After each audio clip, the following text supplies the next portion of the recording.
ఉండేది. Token system ఉంటే నేను దాన్ని రైట్ చేశా. తిరుమల కొండ మీద సినిమాలు చూడడానికి రారు, లేకపోతే వేరేది రారు అన్నది అక్కడికి వచ్చే దర్శనానికే.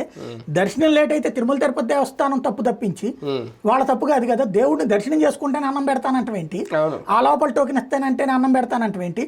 ఒకవేళ మీకు ఇబ్బంది అయితే చెప్పండి, స్వచ్ఛంద సంస్థలు పిలవండి, వాళ్ళు వచ్చి పెడతారు అన్నదానం. దేవుడి సమక్షంలో అన్నదానం చేయడం అంటే సంతోషపడతారు అని చెప్పి నేను పెద్ద వార్త అప్పుడు హైలైట్ చేసి 2-3 రోజులు సీరియల్ గా కొట్టాక అప్పుడు రమణాచారి గారు ఈవోగా ఉండేవాడు, కరుణాకర్ రెడ్డి గారు చైర్మన్ గా ఉండేవాళ్ళు. వెంటనే ఆ టోకెన్ సిస్టమ్ తీసేసి పెట్టారు. ఆ తర్వాత ఆయన పేరేంటి ఆదికేశవ నాయుడు గారు వచ్చిన తర్వాత కూడా ఈ పొద్దున పూట్ల కూడా ఏదైనా ఆలోచించండి, ప్లస్ ఒక సర్టన్ టైం చెప్తున్నారు, కొంచెం ఎక్కువసేపు ఎక్స్పాండ్ అయితే బాగుంటుందంటే ఆయన ఏం చేశాడు, పొద్దున పూట టిఫిన్ సిస్టమ్ కూడా పెట్టాడు.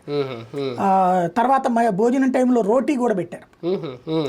ఇప్పుడు ఈ భోజనాలే కాకుండా నార్త్ ఇండియన్స్ వస్తే రోటీలును కర్రీ కూడా పెట్టారు నైట్ పూట.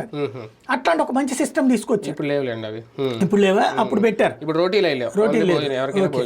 అది అట్లాగే పెట్టుకొచ్చారు. అట్లాంటివి అంటే అవన్నిటికి డబ్బులు వస్తున్నాయి, ఎంత చేసినా వస్తానే ఉన్నాయి. కాబట్టి వీటికి కూడా రేపు పొద్దున్న నాకు తెలిసి ఇందులో ఇంకో రూపాయి మిగులుద్దేమో ప్రభుత్వానికి, దాని ద్వారా ఇంకో 4 క్యాంటీన్లు పెడతారేమో. ప్రజల పార్టిసిపేషన్ ఇది కూడా పీపీపీనే. అంతే అంతే అంతే అవును. కాకపోతే ఒక మంచి సైన్ చంద్రబాబు నాయుడు